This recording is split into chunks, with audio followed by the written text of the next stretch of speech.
Em todo o mundo, existem mais de 65 milhões de pessoas deslocadas. Mais de 44 mil pessoas são diariamente forçadas a deixarem suas casas por causa de conflitos e perseguições. Cerca de 52% dessas pessoas são crianças. Nos últimos anos, a situação política da Venezuela fez com que mais de 1,5 milhão de habitantes se deslocassem para os países vizinhos, como o Brasil. Como igreja, nós queremos acolher. Estamos criando um banco de dados de comunidades metodistas que estejam dispostas a acolher e cuidar de famílias em situação de deslocamento forçado. Sabe como? Custeando a sua chegada até a igreja acolhedora, se responsabilizando por sua moradia e despesas, auxiliando no processo de regularização de documentação, inserção no mercado de trabalho e, se possível, aperfeiçoamento do nosso idioma. E quem será acolhido? Inicialmente, as famílias atendidas são as que chegam pelo projeto da Igreja Metodista de Boa Vista, em Roraima, local por onde hoje entram centenas de imigrantes todos os dias no Brasil. Quais igrejas podem participar? Toda igreja que tiver interesse no projeto deve reunir o Conselho Local de Ação Missionária para que juntos e juntas avaliem as possibilidades financeiras de cumprir com a proposta pelo período escolhido. Depois, a igreja deve preencher o formulário online. Aí é só aguardar a aprovação no cadastro e as orientações para acolher uma família. Conheça as necessidades dessas pessoas que vêm de outros países e precisam da nossa ajuda. Faça a diferença, faça parte do projeto. Metodistas acolhem e cuidam.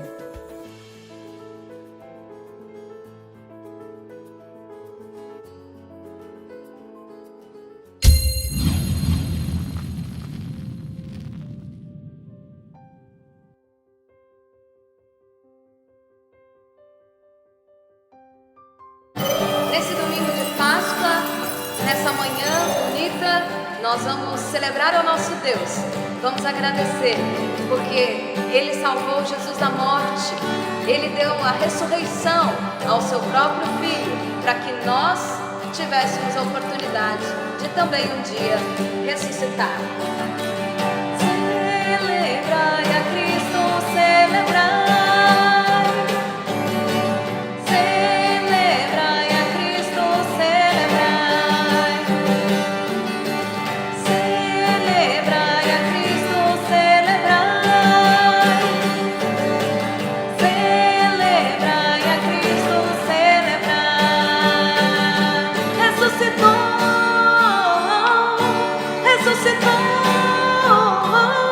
E hoje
podemos agradecer ao nosso Deus, como é bom nós podermos celebrar a Ele. É sempre muito importante nós nos lembrarmos daquilo que Ele fez.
Filipenses 2 diz que Jesus abriu mão da sua glória para vir a esse mundo nos salvar. Sabe, Jesus não precisava ter feito nada disso. Ele podia ter continuado no lugar de glória dele, mas Ele se importa tanto conosco que Ele veio nos salvar. Assim como diz em João 3,16, Deus tanto nos amou que enviou o seu próprio Filho para morrer em nosso lugar. E todo aquele que crê terá vida eterna. Cante conosco.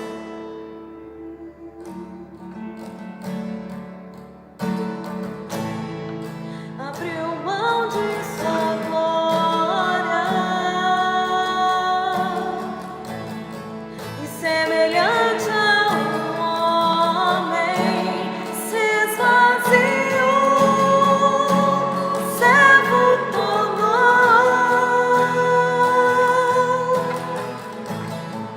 e a si mesmo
Filho obedeceu até a morte e morte de cruz.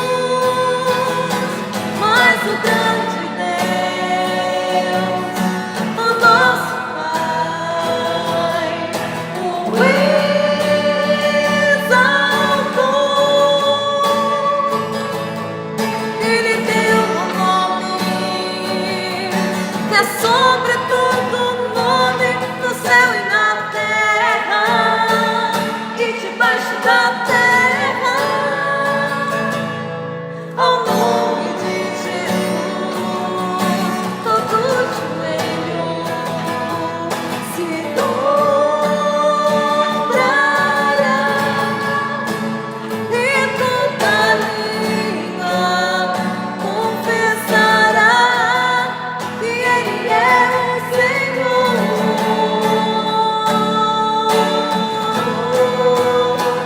Jesus,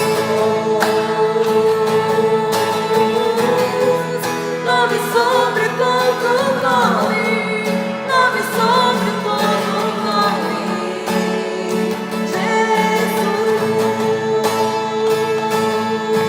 Jesus, nome sobre todo nome, nome sobre todo nome. Seu nome é maravilhoso, conselheiro, Deus forte, Pai da eternidade e príncipe da paz. Seu nome é maravilhoso, conselheiro, Deus forte, Pai da eternidade e príncipe da paz.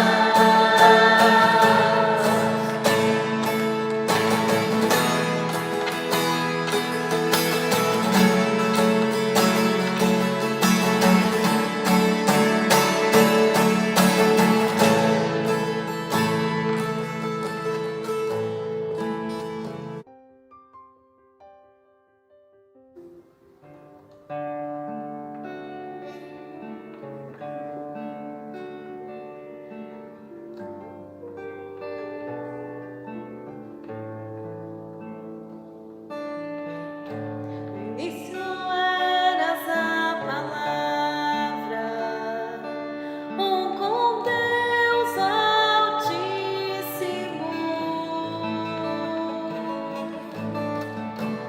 O mistério de tua glória, Cristo em ti se revelou. Ó, quão lindo esse nome é! Ó, quão lindo esse nome é! O nome de Jesus, meu Rei. Ó, quão lindo esse nome é! Maior que todo ele é. Ó, quão lindo esse nome é! Nome de Jesus. O que ele fez por nós? Deixou o céu para buscar-nos, veio pra nos resgatar. Amor maior que o meu pecado, nada vai nos separar. Ó, quão maravilhoso é!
Muita gente pensa que a Páscoa é aquela época que ganhamos ovos e chocolates e comemos um tão com a nossa família.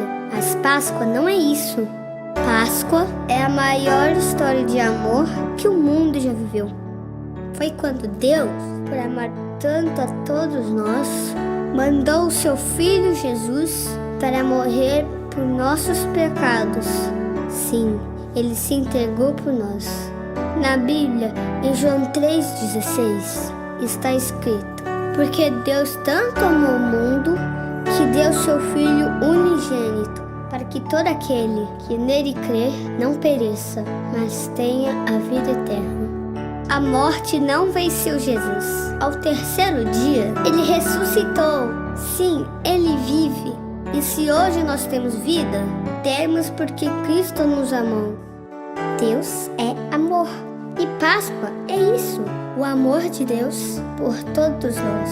Nós, do Três Palavrinhas, desejamos a todos vocês uma Páscoa cheia de Jesus. Porque Ele me salvou, porque por mim se entregou.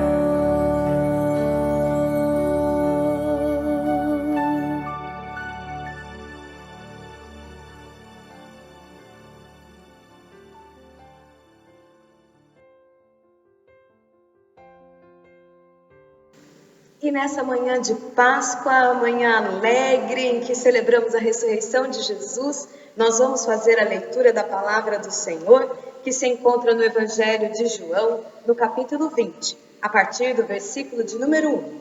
Diz assim a palavra do Senhor. No primeiro dia da semana, Maria Madalena foi ao sepulcro de madrugada, sendo ainda escuro, e viu que a pedra estava revolvida. Então correu e foi ter com Simão Pedro e com o outro discípulo a quem Jesus amava. E disse-lhes: tiraram do sepulcro o Senhor, e não sabemos onde o puseram. Saiu, pois, Pedro e o outro discípulo e foram ao sepulcro. Ambos corriam juntos, mas o outro discípulo correu mais depressa do que Pedro, e chegou primeiro ao sepulcro. E abaixando-se, viu os lençóis de linho. Todavia, não entrou. Então Simão Pedro, seguindo-o, chegou e entrou no sepulcro.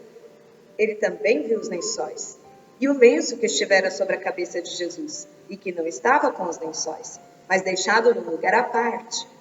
Então entrou também um outro discípulo que chegara primeiro ao sepulcro, e viu e creu, pois ainda não tinham compreendido a Escritura, que era necessário ressuscitar ele dentre os mortos. E voltaram os discípulos outra vez para casa. Maria, entretanto, permanecia junto à entrada do túmulo, chorando. Enquanto chorava, abaixou-se e olhou para dentro do túmulo, e viu 2 anjos vestidos de branco, sentados onde o corpo de Jesus fora posto, um à cabeceira e outro aos pés. Então eles lhe perguntaram: mulher, por que choras? Ela lhes respondeu: porque levaram meu Senhor, e não sei onde o puseram. Tendo dito isto, voltou-se para trás e viu Jesus em pé, mas não o reconheceu. Perguntou-lhe Jesus: mulher, por que choras? A quem procuras? Ela, supondo ser ele o jardineiro, respondeu: Senhor, se tu o tiraste, dize-me onde o puseste, e eu o levarei. Disse-lhe Jesus: Maria. Ela, voltando-se, lhe disse em hebraico: Rabone, que quer dizer mestre. Recomendou-lhe Jesus: não me detenhas, porque ainda não subi para o meu Pai, mas vai ter com os meus irmãos e dize-lhes: subo para meu Pai e vosso Pai, para meu Deus e vosso Deus. Então saiu Maria Madalena anunciando aos discípulos: vi o Senhor! E contava para eles tudo o que ele lhe dissera. Queridos, nessa palavra que nós acabamos de ler, do Evangelho de João, no capítulo 20, nós temos aqui o cenário da ressurreição. E qual é o contexto em que a ressurreição de Jesus acontece? Era já o 3º dia após a morte de Jesus, e os discípulos estavam aguardando alguma coisa de diferente acontecer. Mas, enquanto isso, eles estavam trancados em casa. Acontece que, por questão de respeito e de admiração e de cuidado com Jesus, que tinha sido crucificado, Maria Madalena, assim como as demais mulheres da época, se encarregou de embalsamar o corpo de Jesus. Já era passado o tempo correto e ela então decidiu ir até o sepulcro para embalsamar o seu corpo.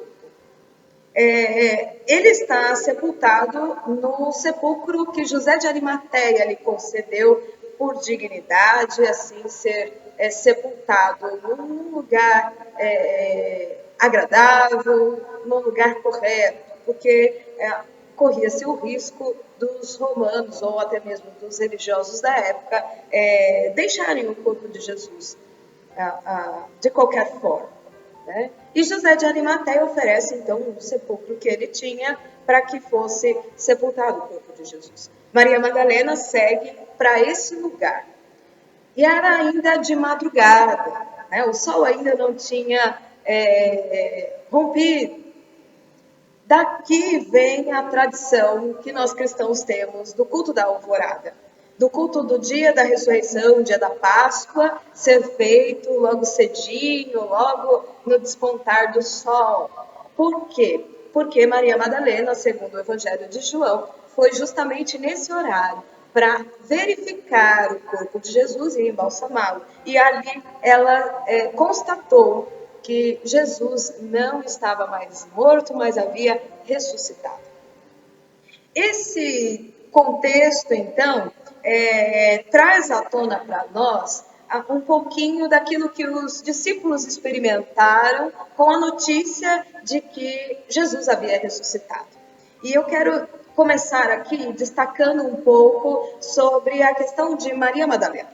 O versículo 2 diz que Maria Madalena, quando viu que Jesus não estava lá, que o corpo de Jesus não estava no sepulcro, saiu correndo e foi procurar por Pedro e o outro discípulo, que segundo os estudiosos aqui, diz respeito a João.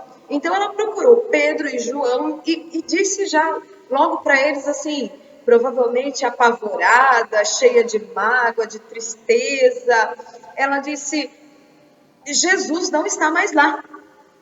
Mas ela não diz aqui no mesmo tom que o texto termina, né? Não é no tom assim de, olha, ele não está mais lá, que bom, ele ressuscitou, eu vi, eu fiquei sabendo de todas as coisas. E queria contar para vocês, não. Ela vai procurar por Pedro e João porque ela está apavorada, porque ela está entristecida, porque ela foi lá com uma expectativa de embalsamar o corpo morto de Jesus e não encontra o corpo morto de Jesus ali. Bom, Maria Madalena então está em choque, né? Cadê Jesus? Onde é que foi parar o corpo de Jesus? Quem é que poderia ter feito uma maldade dessas e tirar o corpo do meu Senhor do seu sepulcro? Agora, quando essa notícia chega aos ouvidos de Pedro e de João, Pedro, cidadão impulsivo, né? Ele já sai logo correndo. João, nos demais textos que nós lemos, na palavra do Senhor, não dá para nós essa sensação de que ele seja tão impulsivo. Mas o texto diz que os dois estavam juntos, os dois ouviram a notícia e os dois saíram correndo. Não perguntaram mais nada, não foram chamar os outros 9 que estavam ali também, eles simplesmente saíram correndo. E eles correm em direção ao sepulcro e eles constatam que o corpo de Jesus não está lá. No versículo 8 e versículo 9, vou reler aqui para vocês. Então entrou também o outro discípulo, João, né, ao sepulcro e viu e creu, pois ainda não tinham compreendido a Escritura, que era necessário ressuscitar ele dentre os mortos. Eu quero destacar aqui para vocês o sentimento aqui de Pedro e de João e a situação na qual eles se encontram. Porque é uma situação de extrema importância, né, para eles, porque eles estão falando do corpo do Mestre, do Salvador, mas é uma situação inusitada. Nunca ninguém tinha passado por isso. Como assim sumiu o corpo de um morto, né? Eles estão passando por uma situação inusitada.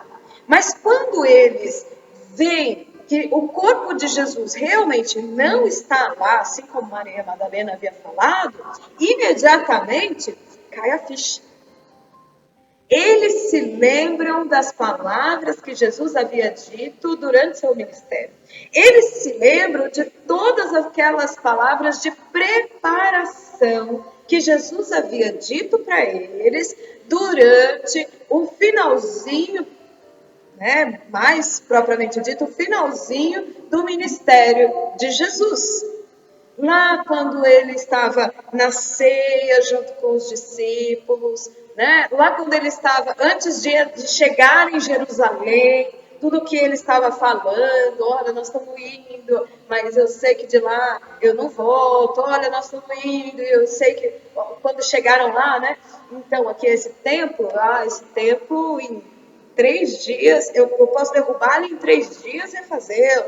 Todas essas palavras provavelmente vieram à tona naquele momento em que eles viram que o corpo de Jesus não estava ali. Então, essa dinâmica da forma como as coisas acontecem é que é maravilhosa nesse texto de João 20.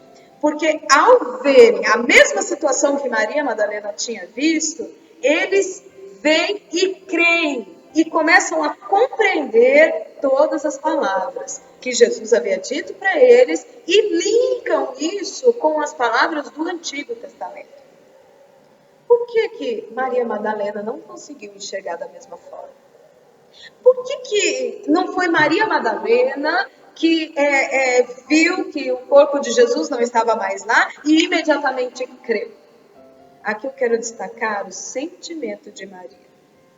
A dificuldade que Maria tem está justamente no sentimento que ela nutre. O sentimento dela é de uma tristeza tão grande que ela não consegue compreender a situação. E eu quero fazer um destaque aqui para vocês. Existem algumas situações nas nossas vidas que elas são tão tensas, tão intensas, tão difíceis de nós passarmos por elas, que no meio do vendaval, no meio de toda aquela muvuca, né, de todo um acontecimento, a gente não consegue compreender o que Deus está fazendo, que Deus está próximo de nós e que Deus está cuidando de todas as coisas. É muito difícil, no meio do furacão, a gente conseguir compreender essas 3 questões.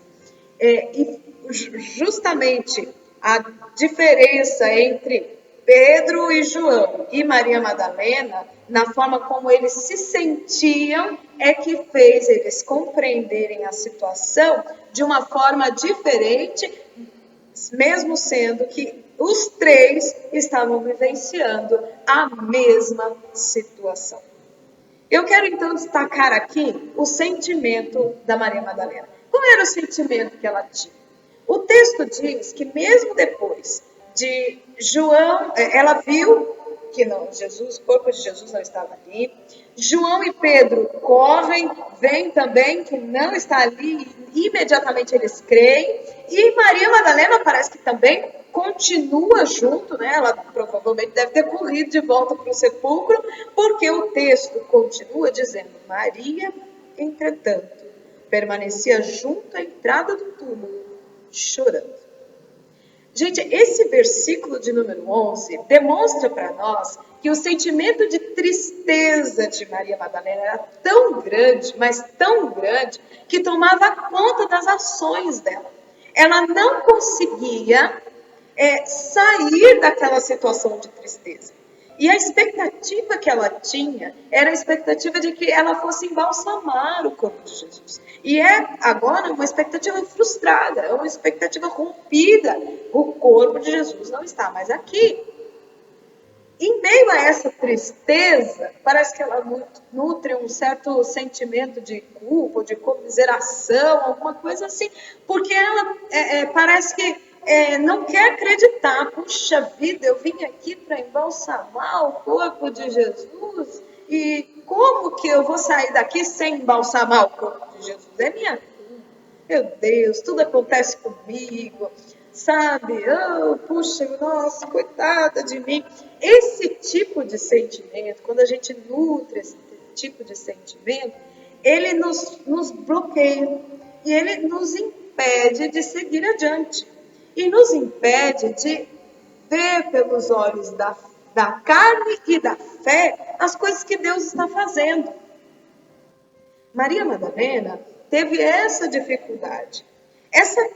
A tristeza em nós é um sentimento, até certo ponto, saudável. Ela é necessária para que a gente não negue também as coisas tristes que acontecem na vida da gente. Porque tem muita coisa que é triste, como a morte de alguém. É triste. A enfermidade é triste. Né? Os conflitos são tristes, gente. Tem muita coisa nesse mundo que provoca tristeza em nós. Mas quando a tristeza ela é assim cultivada e ela é exacerbada, ela começa a se tornar grande demais, ela nos faz mal. Ela prejudica o nosso equilíbrio e prejudica a nossa saúde. Muitas vezes, não só a saúde emocional, como até a saúde física. O corpo sente por causa da tristeza. O perigo que a gente corre em nutrir esse tipo de sentimento é não enxergar saída para os nossos problemas. É não enxergar mais, mas que existe uma possibilidade de solução, né? Que nem tudo está perdido. E aí a gente não consegue enxergar, lógico, aquele que é o nosso Salvador. Porque nele nós sabemos que até mesmo o impossível pode ser resolvido. Quando nós não conseguimos sair desse sentimento de tristeza e de comiseração, nós não conseguimos mais crer que Ele é capaz de resolver o impossível por nós. Mas Jesus, graças a Deus, conhece o nosso ser inteiramente, conhece a cada um de nós, externa e internamente, e nos chama pelo nome, assim como o salmista lá no Salmo 139 disse. E aqui no versículo 16 que nós lemos, eu passo a ler novamente para vocês, disse-lhe Jesus, Maria. Jesus a conhece pelo nome, sabe como ela está se sentindo, sabe o que é que ela está nutrindo dentro dela e sabe também como chamar-lhe a atenção. E ele chama pelo nome. Bom, chamar pelo nome tem muitas conotações aqui. Primeiro que Deus nos conhece, né, até de trás para frente, muito melhor do que nós mesmos nos conhecemos. Ele nos conhece até do avesso. Mas também tem um outro sentido. O sentido do cuidado, do carinho, né? Porque quando alguém nos chama pelo nome, é porque esse alguém nos conhece e esse alguém nos respeita. É diferente de chamar ô moça, sabe o tiozinho ali da esquina, que é assim, assado, né? E esse tratamento é um tratamento assim de quem não conhece direito, é um tratamento muitas vezes desrespeitoso, dependendo da forma como a pessoa trata a outra, né? Ou o pronome que ela chama a outra. Mas quando a gente chama pelo nome, nós chamamos com cuidado, com carinho, com zelo. Basta você perceber, por exemplo, quando você é novo na escola e aí logo nos primeiros dias a professora lembra do seu nome. Ai, que maravilha, né? Ela já sabe quem eu sou. ou a sua nova pastora, seu novo pastor, que nos primeiros domingos de contato começa a lembrar do seu nome. Puxa, me conhece, sabe quem eu sou, né? É um sentimento agradável ouvir o seu nome, porque isso tem a ver com a sua identidade, isso tem a ver com quem você é e o que você representa para você mesmo e para outra pessoa. Então, Maria ouve Jesus falando o seu nome. E é tão interessante que é só Jesus falar o nome dela que na mesma hora ela identifica e fala, mestre.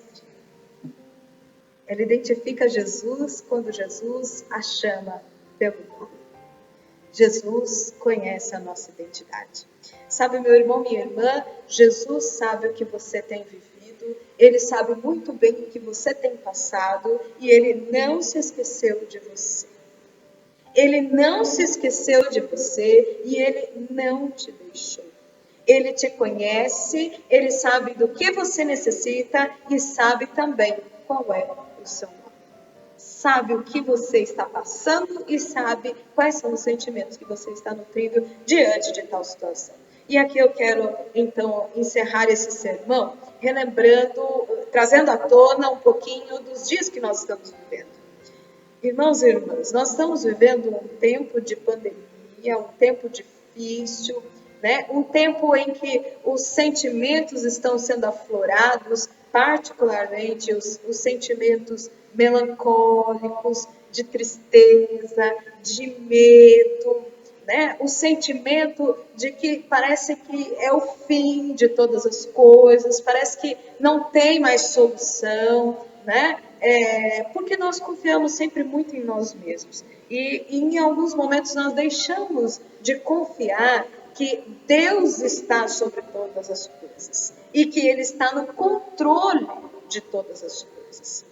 Quando nós enfrentamos essa situação, para que a gente possa sair dela transformados, sair dela com uma nova vida e aproveitar então esse momento de crise, esse momento difícil e transformá-lo em algo positivo para nós, nós precisamos da paz que vem de Jesus. E eu quero aqui destacar para vocês que no momento da ressurreição de Jesus, o que Jesus disse para os seus discípulos, logo na sequência, né? Quando ele chega diante dos discípulos, ele diz, paz seja convosco.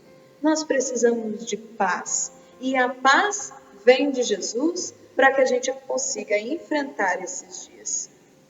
Quando essa paz toma conta do nosso coração, nós conseguimos fazer o mesmo que Maria Madalena fez, logo depois que reconheceu que era Jesus, no seu corpo glorificado, que estava falando com ela.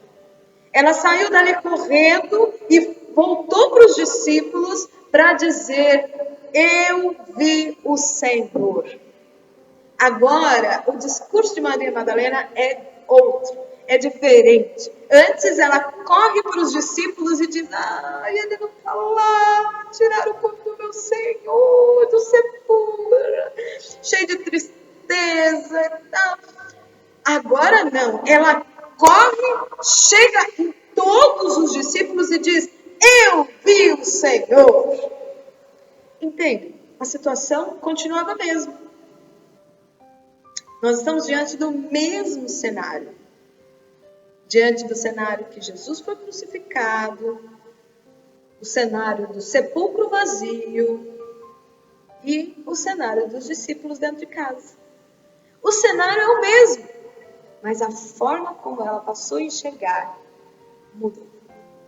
Quero convidar você a olhar para toda essa situação que nós estamos vivendo hoje, com o olhar de quem vê Jesus ressurreto. O olhar de quem vê Jesus ressurreto e o reconhece é um olhar transformado. É um olhar que enxerga a realidade por um outro prisma. Como é que você está enxergando os dias atuais? Ainda procura o corpo morto de Jesus? Ou está enxergando o corpo glorificado um Jesus que ressuscitou dentre os mortos. Que a ressurreição nos traga paz e que essa paz nos permita testemunhar as coisas que Deus tem feito entre nós. Testemunhe sempre tudo que Jesus tem feito entre nós. E ao testemunhar, você vai ver, com certeza, muitas pessoas vão crer, assim como os discípulos creram, assim como as mulheres que foram ao sepulcro, que creram, muitas outras pessoas vão poder crer por meio do seu testemunho. Então aqui vai o meu desafio dessa manhã de Páscoa para você. Aproveita que você está reunido com a sua família e testemunhe um grande feito do Senhor na sua vida.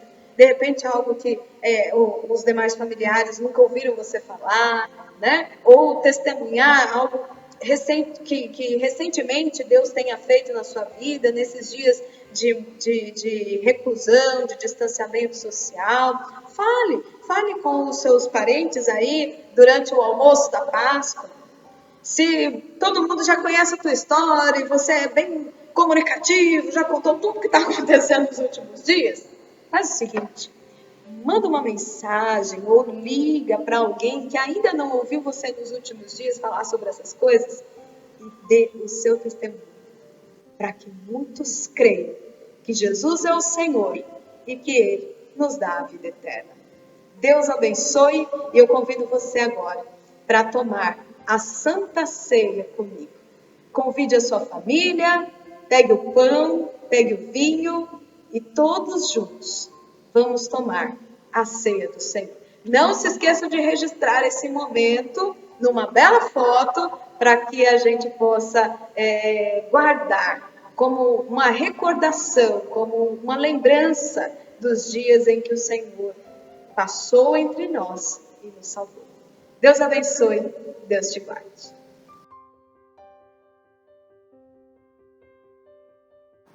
Nessa manhã de Páscoa, nós vamos celebrar a ressurreição de Jesus. Antes da sua morte, Jesus foi tomar uma santa ceia junto com os seus discípulos. Eles estavam comendo pão e tomando vinho.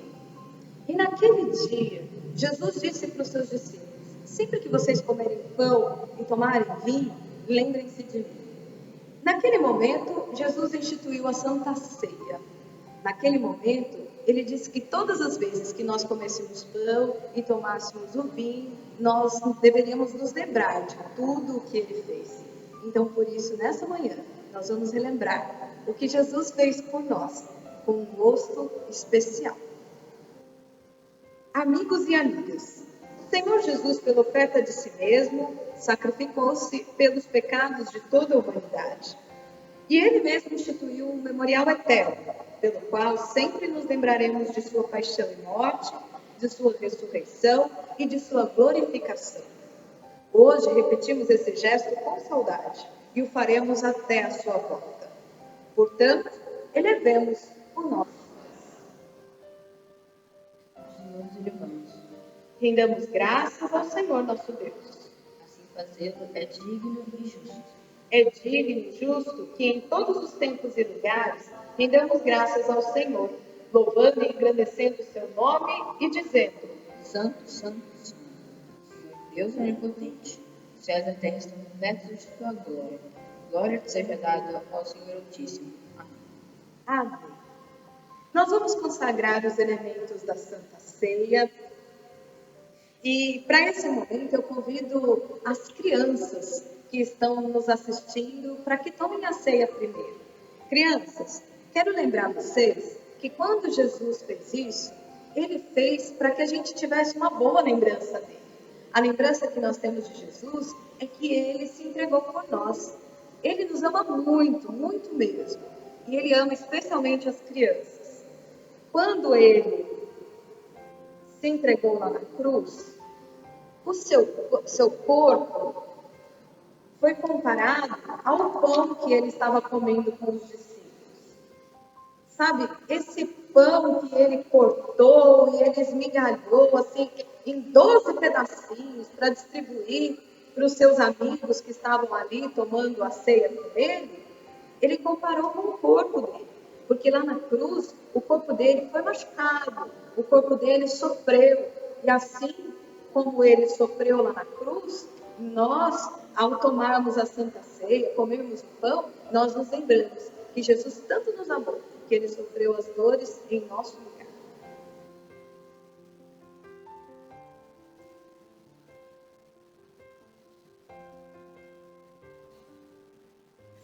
Depois, ele comparou também o vinho com o sangue dele que foi derramado lá na cruz. Quando a gente faz um machucado, sai sangue, não sai? Se você ralar o joelho, sai sangue, não sai? Então, Jesus foi machucado lá na cruz e saiu sangue dele. Antes mesmo dele morrer na cruz, ele já disse para os discípulos: olha, sempre que vocês beberem vinho, lembrem-se de mim, porque esse vinho vai relembrar sempre do meu sangue que será dado por vocês. E eu vou fazer uma aliança, vou fazer um combinado com vocês, no meu sangue. Então, crianças, quando vocês forem tomar do suco de uva, hoje a gente não toma mais vinho na Santa Ceia, a gente toma suco de uva. Então, quando vocês forem tomar o suco de uva, lembrem-se, Jesus se machucou e ele sofreu. E o sangue que ele derramou desses machucados dele foram para nos dar uma vida nova, para fazer da gente gente que pode ter vida eterna, para dar para a gente a salvação. Vamos consagrar os elementos da ceia, João Carlos? Senhor nosso Deus, nesse momento tão especial, nós te rendemos graças, porque o Senhor entregou o seu corpo por nós, porque o Senhor derramou o seu sangue por nós. Nós oramos nesse instante pedindo que o Senhor consagre os dons de pão e vinho, para que, ao recebê-los, nós sejamos também participantes do seu abençoado corpo e sangue. E que assim, ó Deus, de forma muito humilde, o Senhor envie o teu Santo Espírito sobre nós, a fim de que sejamos também consagrados e abençoados em teu nome. Amém e amém. Agora chama o papai, chama a mamãe, chama toda a família. E todos nós vamos comer pão e vamos beber do suco de uva, enquanto nós ouvimos uma canção.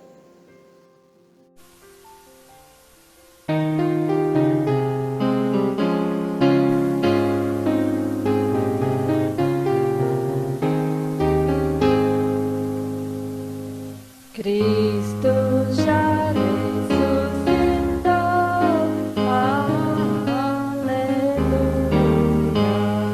sobre a morte triunfou, aleluia, tudo consumado está, aleluia, salvação de graça dá, aleluia. Sobre a cruz Jesus sofreu, aleluia, e por nós ali morreu, aleluia. Mas agora vivo está, aleluia, para sempre reinará, aleluia. Gratos hinos hoje erguei, aleluia, a Jesus o grande Rei, aleluia. Ele a morte quis baixar, aleluia, pecadores resgatar, aleluia,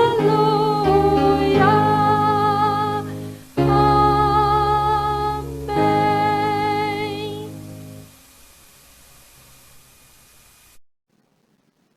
Glórias sejam dadas a Deus. Amém? Vamos orar? Senhor nosso Deus, nós te agradecemos, Pai, por este momento tão especial que nós vivemos na tua casa.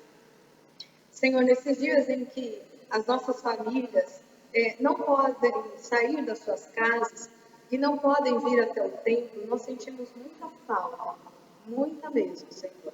Mas quando nós tomamos a ceia nos nossos lares, o Senhor, ó Deus, se faz tão pertinho de nós sentimos tão próximo à Tua presença, por isso te agradecemos.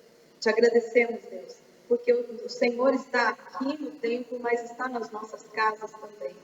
Neste tempo, ó Deus, em que muitas pessoas estão doentes e nós sabemos que o Senhor enviou o Teu Filho para morrer na cruz por nós, para levar sobre si todas as nossas enfermidades, nós clamamos pelo Teu sangue, para que em nome de Jesus as pessoas sejam curadas.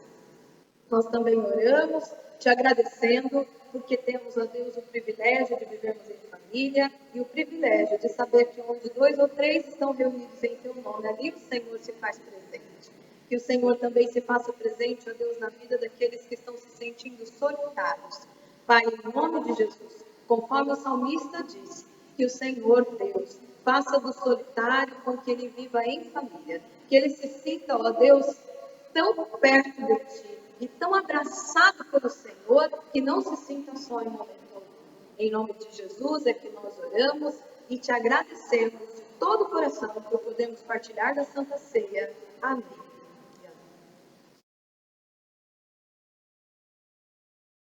Deus te abençoe e te guarde.